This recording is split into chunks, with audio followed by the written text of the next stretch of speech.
Mesdames et messieurs, bonsoir. Merci de nous rejoindre pour ce nouveau numéro de Code 24, le magazine francophone de la rédaction de Futur TV, en partenariat avec France 24. Code 24, votre code d'accès à la planète info. Passons tout de suite au sommaire de cette édition. Un vent de conservatisme souffle sur le Maroc, laissant craindre une radicalisation rampante de la société. Comment le royaume chérifien s'arme-t-il pour lutter contre le fondamentalisme religieux et le terrorisme? Vous en saurez plus ce soir dans Code 24. Il y a 5 ans, le 15 mars 2011, commençait la révolution en Syrie, un mouvement protestataire qui s'est transformé en l'une des guerres les plus violentes que connaît le monde. Nous irons à la rencontre de membres de l'opposition qui ont participé à cette révolte. Avec un pétrole passé sous la barre des $40 le baril, une guerre contre l'État islamique chiffrée à plusieurs milliards de dollars, l'Irak est au bord de la faillite. Sur fond de crise économique et conflit entre ministères, la relance industrielle est loin d'être gagnée. Coup de projecteur sur la tradition horlogère dans l'Est de la France, une tradition qui remonte au XVIIe siècle. Ce soir, dans Code 24, nous vous emmenons à la rencontre d'artisans horlogers, garants des traditions, mais aussi innovateurs. Enfin, nous vous proposons un voyage dans les entrailles de Paris. Sous les pieds des Parisiens se cache une véritable ville dans la ville, un mystérieux Paris souterrain. Comme de nombreux pays arabo-musulmans, le Maroc n'est pas épargné par la propagande de l'organisation de l'État islamique, en particulier chez les jeunes. Près de 3000 Marocains combattraient actuellement aux côtés de l'organisation djihadiste. Les services de renseignement marocains sont particulièrement actifs à l'étranger en matière de lutte contre le terrorisme. Le royaume chérifien surveille de près les filières djihadistes impliquant ses ressortissants binationaux, comme ceux résidant en Belgique. Sur son territoire, le Maroc ne laisse rien au hasard. Soucieux de ne pas réitérer le drame des attentats de Casablanca en 2003, les autorités ont affiné leur expertise en matière de lutte contre le terrorisme et la radicalisation. Une méthode basée sur le tout sécuritaire, mais aussi sur une vaste refonte de son champ religieux. Alors que ce pays touristique cultive l'image d'un pays ouvert et tolérant, un vent de conservatisme a traversé le pays il y a quelques mois, laissant craindre une radicalisation rampante de la société. Malgré cela, le Maroc est le seul pays de la région, à ce jour, à avoir échappé aux attentats. Comment le royaume chérifien s'est-il armé pour lutter contre le fondamentalisme religieux et le terrorisme? Sarah Doublier et Jean-Marie Lemaire. Agadir, dans le sud du Maroc. C'est dans cette région qu'un événement a alerté cet été la société civile sur la montée du conservatisme religieux. Dans cette zone, réputée ouverte d'esprit de par son activité touristique, 2 Marocaines ont pourtant été agressées puis arrêtées en juillet dernier. Leur crime ? Porter une simple robe dans ce marché hebdomadaire de la petite ville d'Inzgan. Parmi les associations qui ont pris la défense des 2 victimes, celle de Fatima Lavdali. Cette militante des droits de la femme confirme un changement inquiétant des mentalités. Aux années 70, aux années 80, on trouvait des femmes qui portaient des robes, des mini-robes, des jupes. Et c'était normal, il n'y avait pas de problème. Et maintenant, ce problème augmente, surtout avec la mentalité. Il y a, je sais pas, il y a une idéologie islamiste qui se développe. Violence contre un prétendu homosexuel ou encore appel au meurtre contre les acteurs d'un film traitant de la prostitution. L'épisode de la robe s'est ajouté à d'autres controverses similaires dont la presse s'est fait l'écho. Pour une partie de l'opinion publique marocaine descendue dans la rue, l'affaire est devenue le symbole d'une dérive rétrograde.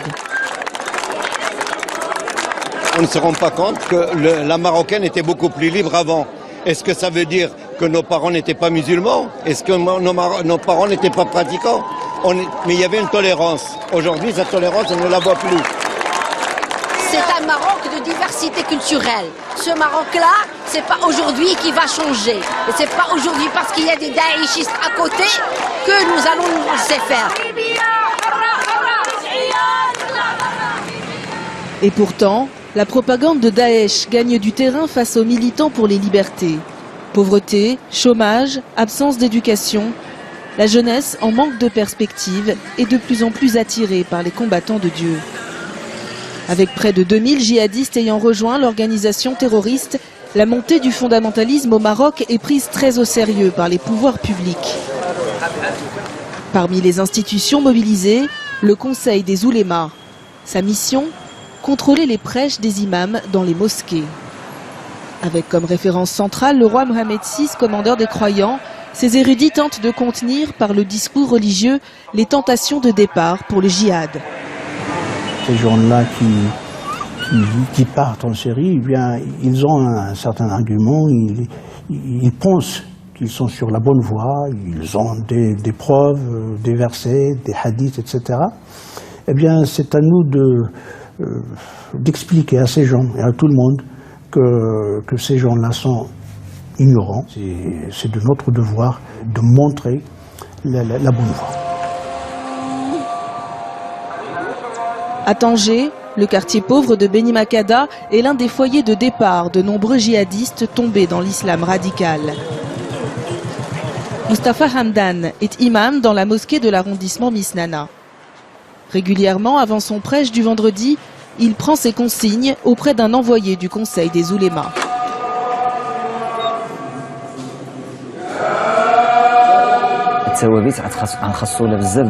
Pour les prêches à venir, vous choisirez de parler des fondements de l'islam, à commencer par la notion de tolérance dans la religion musulmane, et comment se comporter avec les autres religions et croyances. Le tout tiré des fondements de tolérance inspirés de la vie du prophète.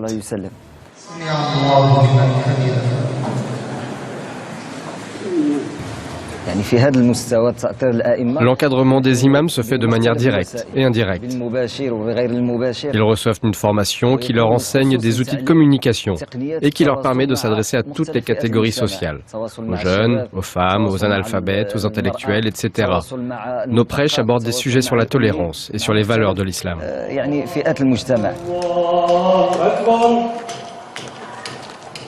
Des valeurs que l'imam Mustafa s'efforce de transmettre chaque vendredi dans cette petite mosquée de quartier.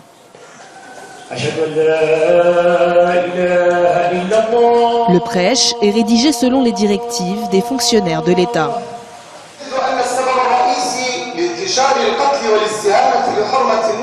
Tolérance et vivre ensemble sont ici prônés auprès des fidèles.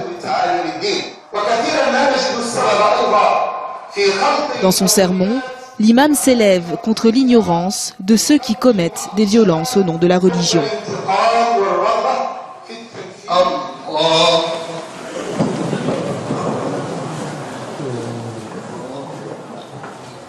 Que ce soit dans les quartiers retirés ou dans les grandes mosquées de la ville, selon l'imam Mustafa, l'action des religieux pour lutter contre l'embrigadement reste pourtant limitée.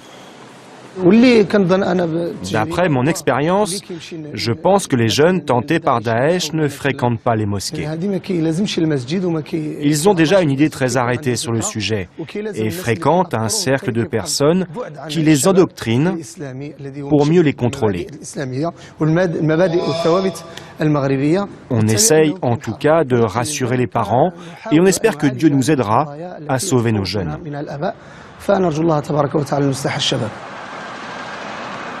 Des villes aux campagnes les plus reculées, de nombreux parents sont touchés par le départ de leurs enfants. C'est le cas pour Ali Abachi. Ce père de famille est rongé par l'incompréhension après la disparition de son fils, mort en Syrie à l'âge de 26 ans. Quand sa mère a appris sa mort, elle ne l'a pas supporté et elle n'a survécu que 24 jours après la nouvelle. En 24 jours, j'ai dû vivre 2 funérailles.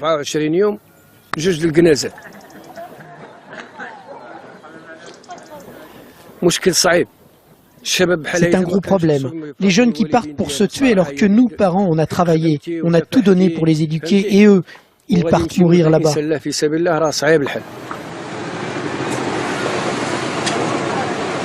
C'est principalement depuis les villes du nord du Maroc, proches des enclaves espagnoles, que les départs pour Daesh sont les plus nombreux. L'ampleur du phénomène a poussé ces 2 journalistes à se pencher sur le sujet.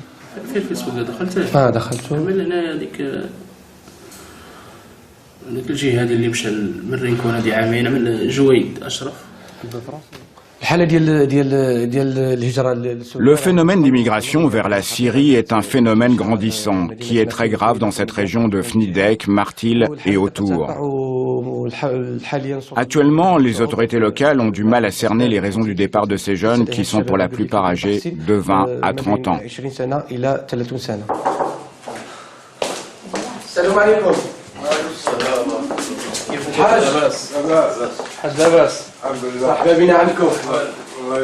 Hassan et Yassine connaissent souvent personnellement les familles endeuillées. Pour beaucoup, ils étaient des connaissances, voire des amis d'enfance du quartier. Reda. Il s'appelle Reda Ben Mohamed El Wari. Il est mort. Il est mort en Syrie. Comme la plupart de ces jeunes qui s'engagent pour le djihad, Reda a caché à sa famille la véritable raison de son départ. Petit, on jouait ensemble, on était inséparables dans le quartier. Il avait plein de copains, même Hamza qui est là. Et en grandissant, on a tous changé. C'est le destin, on n'y peut rien, c'est comme ça. Il a peut-être été endoctriné. À la fin, il n'en faisait plus qu'à sa tête.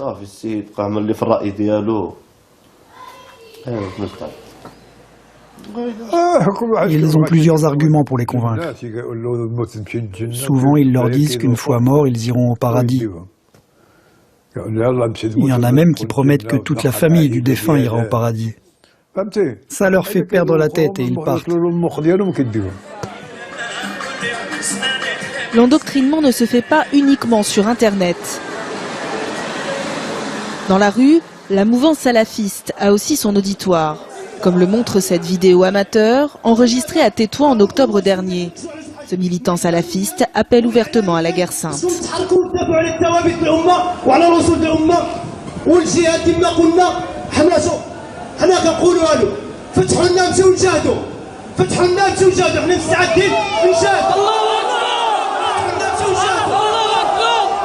Dans les milieux salafistes, certains ont une position plus nuancée. C'est le cas d'Omar El-Hadouchi. Ce cheikh met en ligne ses prêches sur Internet. L'homme a été incarcéré pendant 9 ans pour son implication présumée dans les attentats de Casablanca en 2003. Gracié depuis par le roi, il dénonce aujourd'hui les départs pour Daesh sans pour autant s'opposer au djihad. Le peuple syrien a le droit au djihad. S'ils ne peuvent pas se défendre par eux-mêmes, le pays le plus proche a le droit de les défendre. Mais ceux qui sont loin, comme le Maroc et les autres, nous leur disons de rester chez eux. Depuis la création de l'organisation de l'État islamique, les autorités marocaines redoutent plus que tout le retour de djihadistes des zones de conflit. En mars dernier, une unité de renseignement d'élite a même été créée. Sa mission, neutraliser toute potentielle menace terroriste sur son sol. Ici, on ne badine pas avec la sécurité. Nous, l'état d'alerte, elle est à son degré maximal. Depuis quand? Depuis toujours. Les renseignements marocains communiquent et médiatisent régulièrement le détail des arrestations réalisées dans les milieux djihadistes. Depuis mars dernier, plus d'une vingtaine de cellules affiliées à Daesh ont été démantelées. En cas de saisie d'armes à feu, les autorités font preuve d'une tolérance zéro. Les gens qui introduisent des armes au Maroc, ils écopent des peines lourdes. C'est-à-dire allant jusqu'à 30 ans et à la perpète. Wow. Une législation répressive ajoutée à un système de surveillance performant, le Maroc est régulièrement félicité à l'étranger pour l'efficacité de ses services de renseignement. D'ailleurs, selon le patron de cette toute nouvelle entité, aucun djihadiste marocain n'échappe à la vigilance du royaume. Quand ils reviennent, ils sont directement présentés devant la justice pour écoper des peines. Ce n'est pas le cas, par exemple, dans plusieurs pays en Europe. Et ça si vous voulez, c'est un vice de sécurité. Moi, j'ai déjà parlé à des collègues, je ne veux pas citer le pays, pour ces gens qui reviennent des zones de tension. Ils m'ont répondu que tant qu'il n'y a pas de renseignements qu'ils ont rallié, par exemple, Daesh ou un groupe islamique, ils ne peuvent pas être inquiétés. Ouais, ça, c'est grave. La politique sécuritaire marocaine a permis au royaume d'éviter les turbulences des révolutions arabes et d'être épargné jusqu'ici par les attaques du groupe de l'État islamique. Mais par ses liens avec les pays occidentaux et sa participation à la guerre contre Daesh, le Maroc demeure en première ligne des pays menacés par le groupe terroriste. Restez des nôtres, on se retrouve après cette très courte pause. A tout de suite.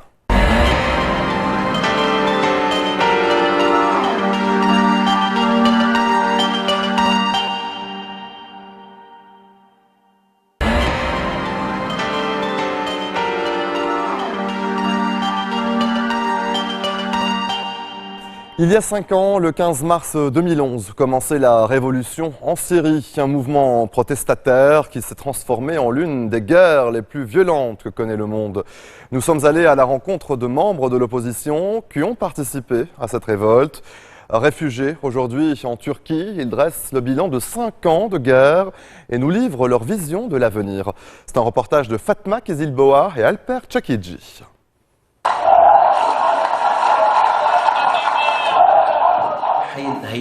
On était debout à demander la liberté, la justice et la démocratie en face de la police et de la milice des Chabia. Ils nous tiraient dessus, certains d'entre nous sont morts, mais on continue à les défier sans armes, de manière pacifiste.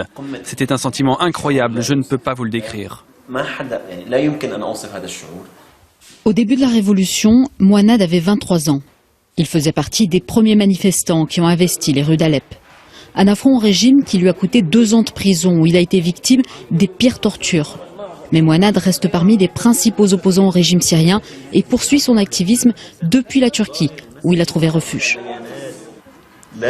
Il vaut mieux continuer à se sacrifier pendant 5 ou 10 ans pour mettre un terme à ce régime, plutôt que d'être dirigé par lui pendant encore des siècles.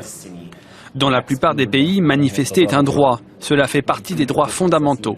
Mais en Syrie, c'était du suicide. La répression du régime est sanglante. Des militaires syriens gradés font alors défection pour créer l'armée syrienne libre. Nous sommes à 4 mois après le début de la contestation et l'annonce est faite par Riyad el-Assad, ancien commandant de l'armée de l'air. Il y a 3 ans, il se fait amputer d'une jambe après une tentative d'assassinat. Depuis, il n'a plus aucun rôle actif au sein d'une rébellion devenue complètement morcelée. 5 ans après le début de la guerre, il reproche aux puissances occidentales de ne pas avoir suffisamment soutenu l'ASL. Le monde entier a laissé faire. Et aujourd'hui, on nous parle d'une solution politique. Le régime devrait d'abord arrêter ses bombardements et son offensive. Pendant la dernière conférence à Genève, il a continué son avancée à Deraa et le long de la côte. Et il a assiégé Alep. Le régime empêche l'accès de l'aide humanitaire et affame les civils, pendant que les États-Unis et l'Europe regardent sans rien faire. Dans ce centre éducatif pour Syriennes, les femmes sont encouragées à devenir plus autonomes. L'association a été fondée en Turquie par Aziza Jaloud. Cette opposante syrienne a passé 11 ans dans les prisons du régime avant même la révolution. Pour elle, même si la lutte armée a désormais peu de chances d'aboutir, la révolution a en tout cas libéré la parole des Syriens qui osent désormais défendre leur liberté. On l'a vu la semaine dernière, il y avait encore beaucoup de manifestations. Si les bombardements cessaient et si le régime arrêtait de tuer les manifestants, je pense que toute la Syrie se mettrait encore à manifester, même dans les territoires contrôlés par le régime. Ces manifestations, Yassine aide à les organiser depuis la Turquie. L'année dernière, il a perdu l'usage de son bras gauche après le largage de barils d'explosifs par l'aviation syrienne sur la ville d'Alep. Pour lui, les négociations de paix représentent l'espoir de voir peut-être un jour cette guerre se terminer.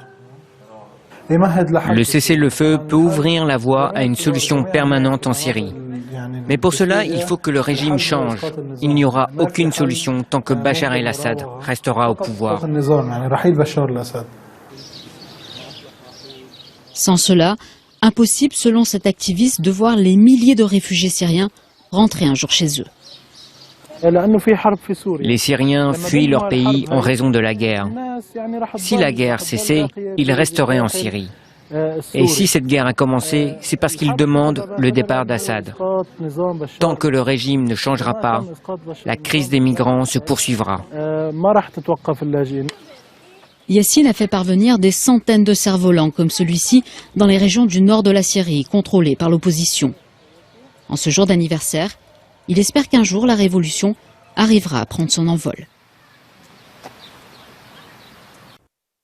Direction le nord de l'Arabie Saoudite, à proximité des frontières avec l'Irak et le Koweït. C'est là que sont tenus, fin février, des exercices militaires de grande ampleur avec une insistance particulière sur l'antiterrorisme. Pendant que des soldats d'une vingtaine de pays apprenaient à mieux coordonner leurs actions militaires, eh bien les diplomates saoudiens s'activaient en coulisses. Objectif prioritaire, rappeler à ses alliés que le royaume est en poids lourd de la géopolitique régionale. Marc Perelman et Georges Yazbek étaient sur place. Voici leur reportage. Tonnerre du Nord. C'est le nom de l'exercice militaire qui a rassemblé dans le nord-est de l'Arabie Saoudite des troupes d'une vingtaine de pays. Tous unis sous la bannière de la coalition islamique contre le terrorisme, lancée il y a quelques semaines par le royaume wahhabite. 3 semaines de manœuvres sur un front de 900 km aux confins de l'Irak et du Koweït.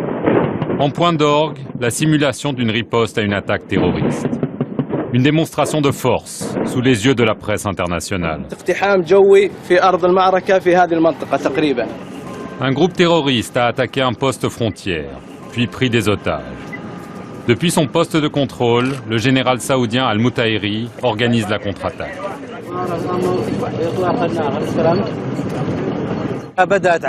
Une opération spéciale vient de débuter pour libérer les otages retenus dans un poste frontière.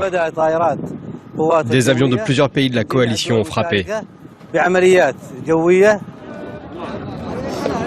Officiellement, Tonnerre du Nord est la plus grande mobilisation militaire depuis la première guerre du Golfe. 350 000 hommes. Un chiffre impressionnant que nous avons cherché à confirmer.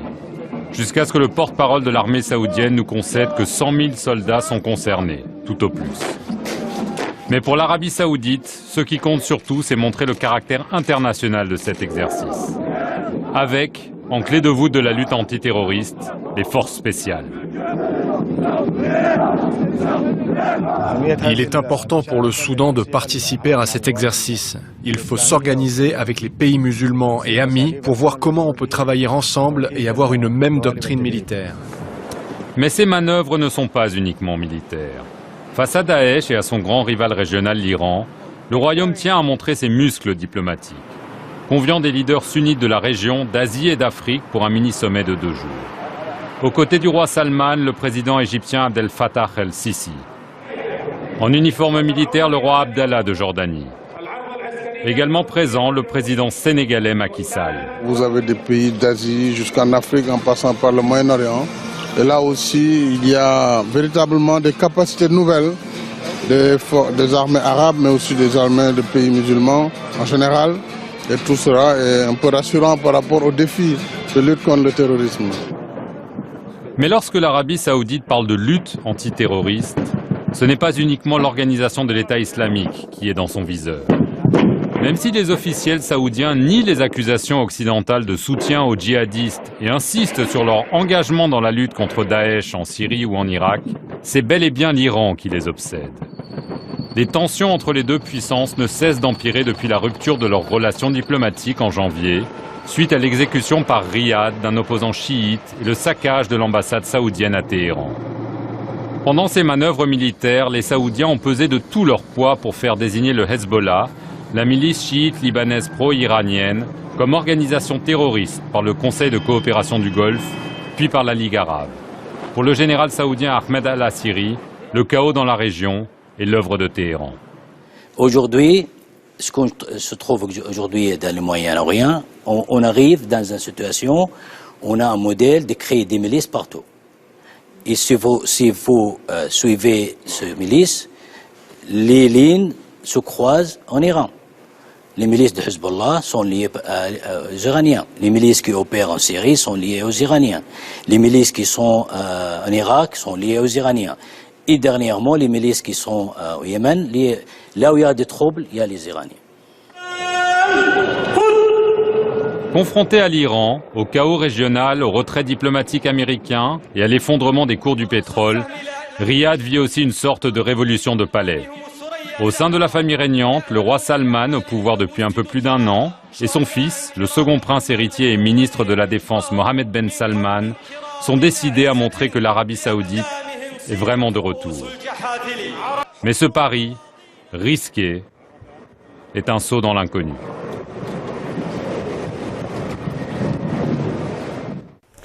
Avec un pétrole passé sous la barre des $40 le baril, une guerre contre l'organisation de l'État islamique chiffrée à plusieurs milliards de dollars et un budget 2016 de seulement 90 milliards de dollars, l'Irak est au bord de la faillite.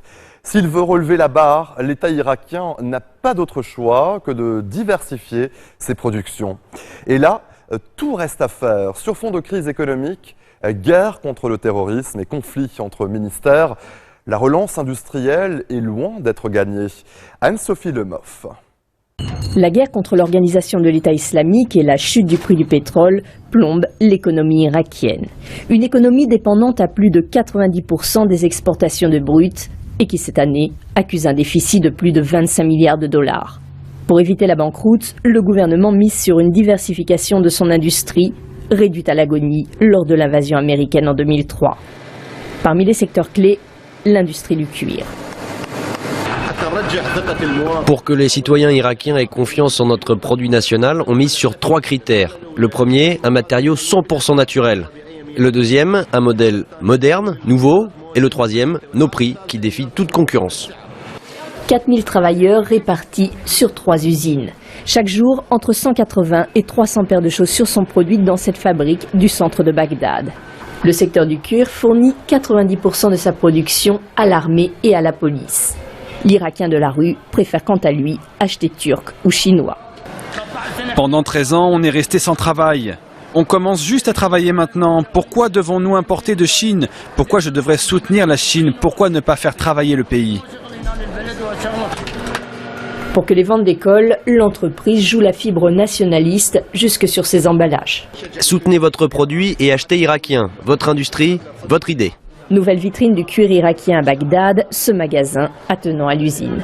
Dans ses rayons, des chaussures et des vestes à moins de 25 $, quasiment à portée de tous. Le gouvernement doit protéger les produits irakiens. Vous savez, parmi les nombreuses choses qui sont importées, beaucoup peuvent être fabriquées ici. Le pétrole est très bas, on doit donc améliorer la production irakienne. Plus stratégique encore, le secteur automobile implanté à Iskanderia, au sud de Bagdad. De cette nouvelle ligne de montage sortent chaque jour 50 voitures de marque Peugeot et Saïba, vendues 10 000 $ l'unité. Des pièces détachées importées d'Iran, entièrement assemblées en Irak. Le ministre de l'Industrie souhaiterait introduire ici en Irak, surtout dans ma région, une nouvelle ligne de montage. Passer de bons contrats avec la France, avec l'Iran, avec l'entreprise Kia de Corée, afin d'implanter ici une nouvelle marque. En 2010, l'entreprise nationale était déficitaire avec des ventes mensuelles inférieures à 420 000 $. Elle dépasse aujourd'hui les 8 millions. Mais les dirigeants veulent aller plus loin en construisant un véhicule 100% irakien. Le problème, c'est le capital, les fonds. Fabriquer un véhicule 100% irakien nécessite beaucoup d'argent. Beaucoup d'argent devra être injecté dans de nouvelles usines d'emboutissage. Ensuite, tu auras besoin de machines de soudage, de machines à peindre. Le coût est élevé. Près de là, une production 100% irakienne, pilotée par le ministère de l'Industrie. Crise oblige, ces machines ne fabriquent plus du matériel agricole, mais des armes létales. Nous sommes au début du projet de fabrication d'obus de mortier de 82 mm. Au tout début. Ces ouvriers produisent 25 obus de mortier par jour. Coût de l'unité, 75 $. Comptez au moins le double si elle est achetée à l'étranger. Le pays connaît une situation particulière. Il y a des attaques menées par Daesh et on peut aider notre pays avec un tel projet.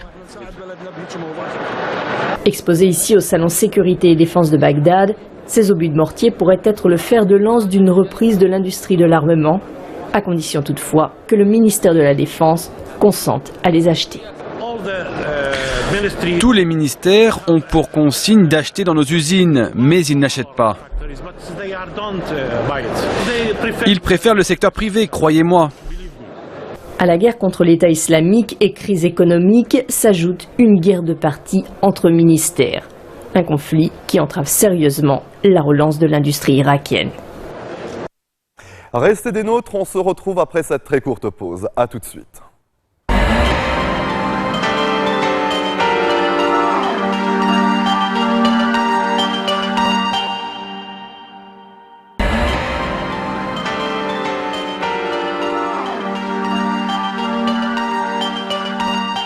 La tradition horlogère en Franche-Comté, dans l'est de la France, remonte au XVIIe siècle. Par la suite, cette passion envahira la ville qui produira jusqu'à 90% des montres françaises en 1881.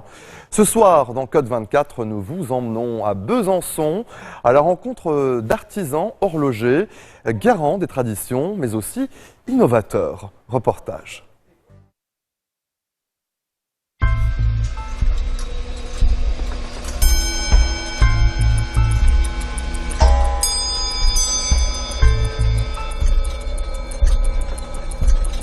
Ça remplace un peu le soleil, entre guillemets. Voilà, on est des vendeurs de temps, des fabricants et des vendeurs de temps.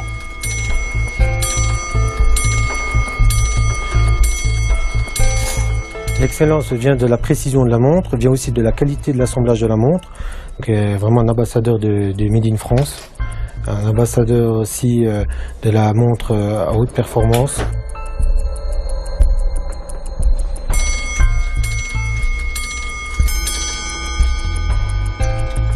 L'homme a toujours mesuré le temps, ne serait-ce qu'en constatant le cycle des jours et des nuits. Et donc, depuis très très longtemps, les cadences solaires existent.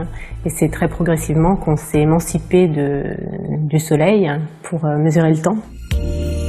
Ville d'art et d'histoire, Besançon détient depuis la Révolution française le secret de la fabrication du temps. Le savoir-faire horloger franc-comtois se perpétue encore aujourd'hui, notamment dans l'atelier Vuilm. Nous sommes la dernière manufacture de mouvement d'horloge comtoise. Et le système de fonctionnement, c'est simplement la traction d'un poids qui tire sur un mécanisme et qui est régulé par un balancier, la pièce maîtresse, qui, elle, vous fait le va-et-vient. Les trains de rouage des horloges cache de fer ou des familières comtoises sont fabriqués à la main. On part de matières premières, donc laiton ou acier. On fait du découpage, du taillage, du prémontage, de l'assemblage et le tout ici, près de Besançon, capitale de l'horlogerie. Jadis, les horloges étaient l'œuvre d'artisans forgerons ou serruriers. Mais le fer forgé a depuis été remplacé par le métal. On n'a pas inventé le mouvement, on perpétue le savoir-faire. Donc d'une ébauche qu'on a découpée à la presse, on va venir tailler nos dents cycloïdales. Ce sont des dents pour l'horlogerie, d'une forme spéciale. On garantit un jeu entre roues exact.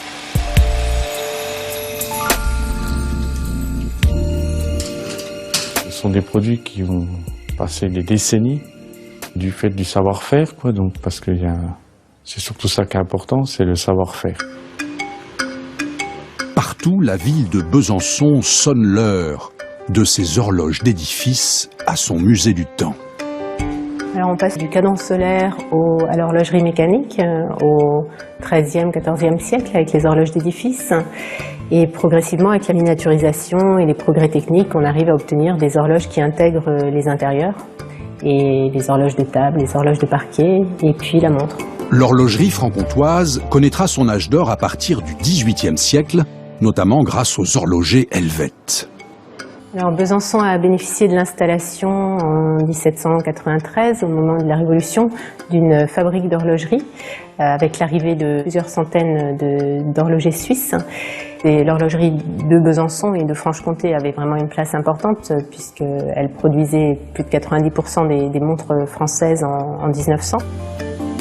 Puis, c'est la miniaturisation des mécanismes d'horloge, comme un raccourci dans le temps et dans les dimensions. Ce sont les premières horloges mécaniques qui sont apparues, c'est-à-dire des horloges d'édifice en fer avec, vous voyez là, les poids qui sont ici, des barillet qui permettent d'enrouler la corde. Ici, on a le balancier de l'horloge et puis c'est ce qui permettait de donner l'heure à l'ensemble des villages avant que chacun ait l'heure chez soi. Enfin, le 19e siècle marquera l'avènement de la montre. L'horlogerie se réinvente. L'enjeu, c'était de trouver un système technique qui permette une marche régulière et précise à la montre, c'est-à-dire de ponctuer, de fractionner le temps qui passe, et c'est ce qu'on entend, ce fameux tic-tac qu'on entend dans nos montres.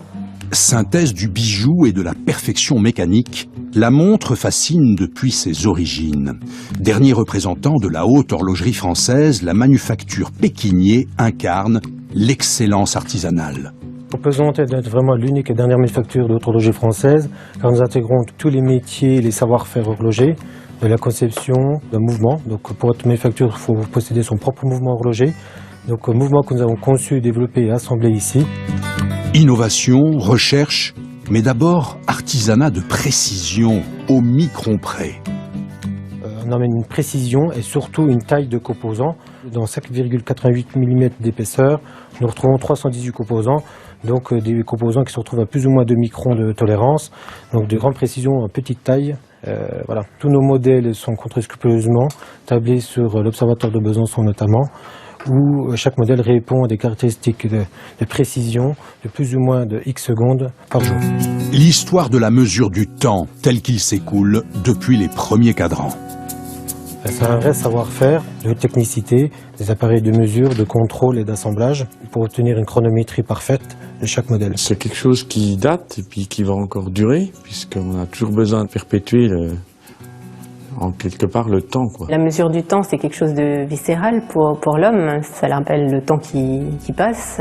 Donc ça, les montres notamment, qui étaient des objets de luxe, des bijoux, on était fiers de les exhiber, de les orner. Et peut-être que c'était une manière de contrer ce temps qui passe et qui nous échappait.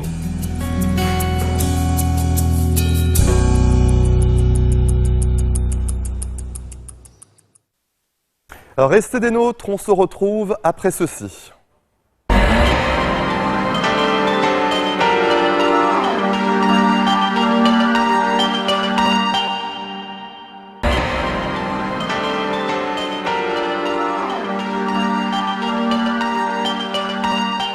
Cette semaine, nous vous proposons un voyage dans les entrailles de Paris. Sous les pieds des Parisiens se cache une véritable ville dans la ville, un mystérieux Paris souterrain. Plus de 200 km de tunnels de métro, 300 km de galeries, des parkings, des égouts et d'anciennes carrières qui ont servi à construire le Paris d'aujourd'hui. Visite guidée avec Damien Coquet.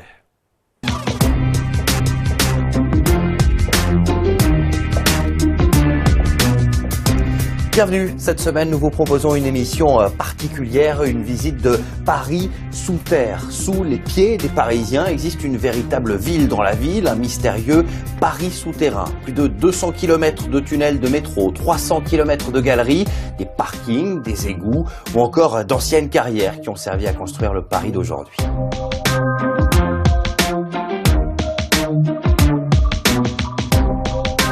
Et parmi ces nombreuses galeries, il y a celle que l'on appelle les catacombes. C'est là où nous nous trouvons, où reposent ces millions d'ossements sous terre dans Paris. À mes côtés, pour nous éclairer, Sylvie Robin, conservatrice de ces catacombes. Merci de nous accueillir ici. Quel est ce lieu et pourquoi est-ce qu'on est entouré de ces millions d'ossements ? Alors nous sommes dans un ossuaire municipal qui a été créé à la fin du XVIIIe siècle pour accueillir les ossements de tous les cimetières du centre de Paris. C'est d'abord une mesure de salubrité. En fait. Au départ, il y a des problèmes d'hygiène dans le très grand cimetière des Innocents, qui est depuis le Moyen-Âge le plus grand cimetière de Paris, puisqu'il draine toutes les paroisses environnantes. Et on va transvaser tous ces ossements ici. Voilà, et on va transvaser tous les ossements de manière un peu brutale, hein, il faut le dire aussi, et on va les amonceler ici dans une carrière abandonnée qui a beaucoup d'avantages parce qu'elle est en dehors de Paris, c'est un endroit qui n'est pas cher, qui est déjà creusé, qui est humide, donc tout ce qu'il faut pour conserver ces ossements. C'est donc une mesure de salubrité publique d'abord, mais ça va changer ensuite. Ça va devenir une sorte d'attraction dans Paris. Oui, alors dès le début, à l'époque de la Révolution, il y a des tas de personnes qui veulent visiter l'endroit où il y a tellement d'ossements. Donc on organise des visites un peu secrètes, un peu sous le manteau, réservées aux initiés. Et devant ce succès, en fait, on va transformer l'endroit en un véritable musée, en une promenade souterraine. Alors à toute époque, il y a toujours eu du passage dans les catacombes et dans les galeries de Paris. C'était notamment un lieu de trafic. Oui, on sait qu'il y a eu, à la fin du Moyen-Âge, des contrebandiers qui évitaient les maisons de douane en passant par les carrières. Et pour faire peur aux Parisiens et aux policiers, ils ont créé toute une mythologie de monstres verts qui hantaient les carrières. Combien est-ce qu'il y a de galeries? Parce que les catacombes, c'est qu'une partie de toutes les galeries qui se trouvent sous Paris. Alors on estime que la surface du Paris qu'on appelle sous-miné, c'est-à-dire souterrain, est de 800 hectares. Donc c'est très important et on a à partir du XVIIIe siècle des problèmes d'effondrement, des problèmes de sécurité. Donc d'abord on va interdire d'extraire de la pierre sous Paris et après par décision royale on va créer l'inspection générale des carrières qui depuis le XVIIIe siècle assure la sécurité de tout ce qui est souterrain. Donc c'est une surveillance des fissures, des piliers et de la sécurité des souterrains de Paris. Et aujourd'hui, il n'y a plus de risque d'effondrement, ça ne va pas nous tomber sous la tête ou s'effondrer sous les pieds des Parisiens. Solide.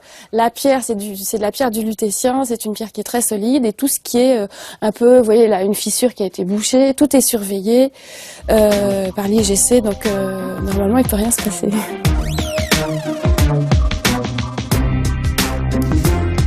Les sous-sols de Paris ne sont pas faits que de galeries, c'est aussi une histoire d'eau. Il y a notamment des rivières souterraines, des lacs artificiels, des aqueducs pour alimenter la capitale en eau et également des égouts pour évacuer les eaux usées. Florence Gaillard et Aurore Dupuis nous emmènent à la source de Rungis à l'Opéra en passant par les réservoirs de Paris. Une petite bâtisse qui cache un secret immense. Super. Ce regard, c'est son nom, donne accès à l'aqueduc Médicis. Il y a 400 ans, Louis XIII pose la première pierre du conduit qui doit approvisionner en eau la rive gauche de Paris. Marie de Médicis, sa mère, vient de faire construire le palais du Luxembourg et son jardin, qu'elle veut agrémenter de fontaines. Voilà, nous sommes actuellement dans le carré des eaux. Ce carré permettait de capter les sources qui devaient soudre dans l'aqueduc. Et à chaque fois, sur le côté, vous avez des petits passages qui permettent à l'eau de pénétrer dans cet aqueduc. Au IIe siècle déjà, les Romains avaient trouvé la source et construit un premier tunnel qui partait de Rungis. Suivant presque le même tracé, l'aqueduc Médicis fait 13 km et traverse 7 communes. C'est à Arcueil, dans la vallée de la Bièvre, qu'il se révèle, porté par un pont. Alors ici, on ne voit pas seulement un aqueduc, on en voit plusieurs. On en voit 3. On voit l'aqueduc gallo-romain, on voit l'aqueduc Médicis en pierre de taille, et on voit au-dessus, hardiment posé par Belgrand, l'aqueduc de la Vanne, qui mène toujours l'eau potable à Paris. Eugène Belgrand, c'est l'ingénieur chargé d'apporter l'eau au Paris impérial, qui en 1860 compte 2 millions d'habitants. Pour remplir sa mission, il détourne plusieurs rivières et construit de grands réservoirs d'eau comme celui de Montsouris. Pour les eaux usées, l'ingénieur conçoit un long réseau de canaux comme une ville sous la ville. Ce sont les fameux égouts de Paris. Mais sous Napoléon III, l'eau surgit aussi là où on ne l'attend pas. Quand les fondations de l'opéra sont creusées, elle touche la nappe phréatique qui jaillit à flot. Pour la recueillir, l'architecte Garnier se voit contraint de fabriquer une cuve en béton. Cuve qu'il va finalement utiliser pour équilibrer l'édifice. Charles Garnier a lesté la cage de Seine, le bâtiment central, avec un cuvelage, comme on leste un bateau, comme on quille un bateau en fait, de façon à pouvoir stabiliser les 3 bâtiments l'un par rapport à l'autre. Ce lac artificiel est à l'origine de bien des mythes, comme le fantôme de l'opéra. Mais d'après les pompiers qui y plongent chaque mois pour s'entraîner, aucun artiste maudit n'a pour l'instant été repêché.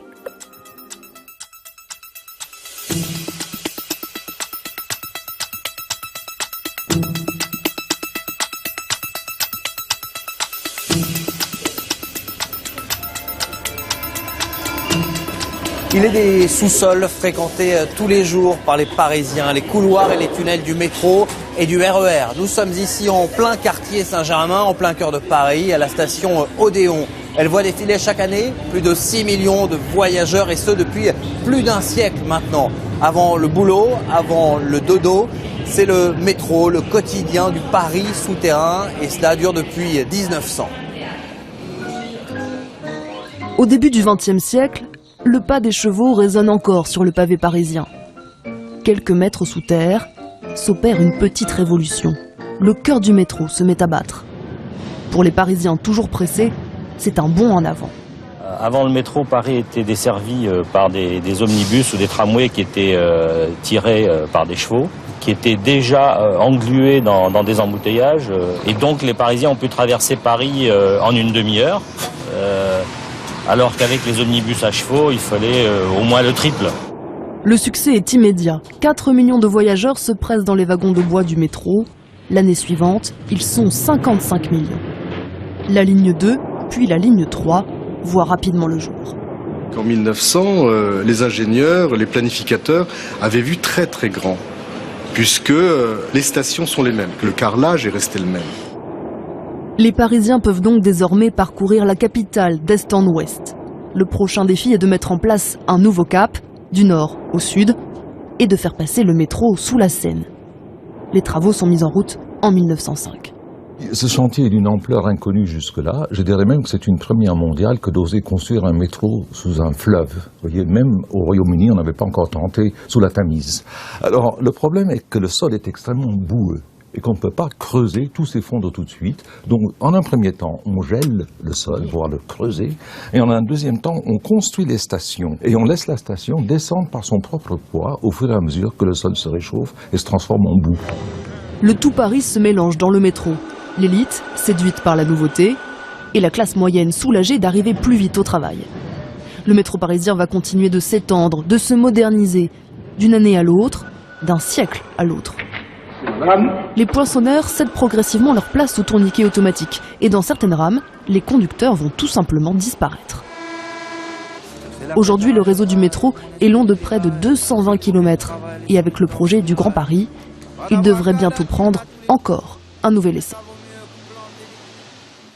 Voilà pour le passé et le quotidien des sous-sols de la capitale. Mais vous allez voir que ce Paris souterrain a peut-être également de l'avenir. Il reste encore de la place et certains promoteurs immobiliers veulent y croire et misent sur ces espaces. C'est le cas dans le quartier d'affaires de la Défense, à côté de Paris, où vous allez voir que des dizaines de kilomètres de galeries sont toujours disponibles. Des kilomètres de galeries, pas âme qui vive, sur 45 000 mètres carrés. Une ville fantôme sous le plus grand quartier d'affaires d'Europe, la Défense.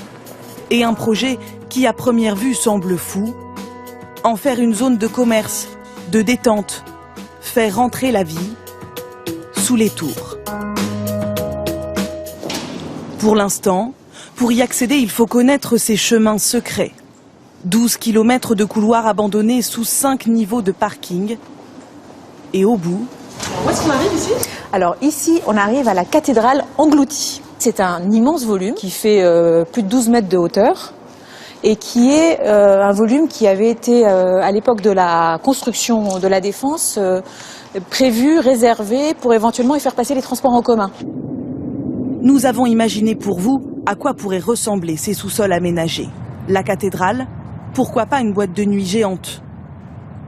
La salle des bassins, idéal pour une plantation de fraises hors sol.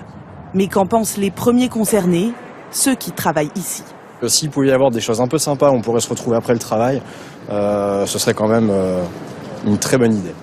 Vivre sous la ville, pour cet architecte, c'est le seul espace nouveau à conquérir. Si on veut limiter l'étalement urbain, il faut trouver de nouveaux espaces pour réorganiser la ville. Et on a sous les pieds quelque chose qui en fait est une réserve d'espace extraordinaire. À l'étranger, certaines villes ont déjà creusé la voie, comme Montréal et ses 33 km de tunnels construits dès les années 60. Le sous-sol de la Défense, lui, accueillera ses premiers locataires dès l'année prochaine.